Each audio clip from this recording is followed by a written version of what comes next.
Welcome to Not Milk Never Milk. Subscribe if you're lactose intolerant. You jump straight into earning by creating accounts on top app testing platforms and freelance sites. Once done, verify your email and complete skill badges to appear in filters.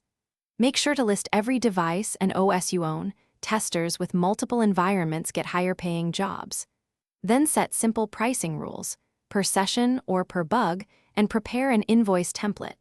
This saves time when payments arrive. Keep a basic spreadsheet for offers so you can accept the best-paid tests quickly.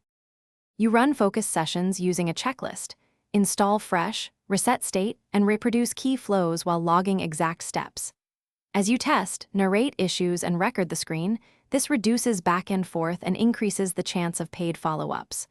Once you find a defect, write reproducible steps, attach timestamps and screenshots, and rate severity.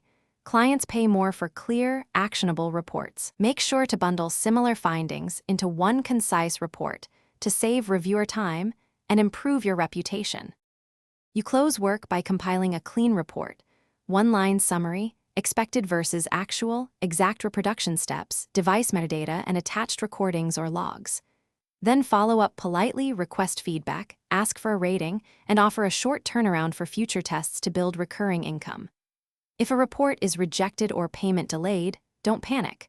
Reproduce the issue, add additional logs or video, and resubmit with a brief clarification. This approach reduces disputes and increases solid client relationships.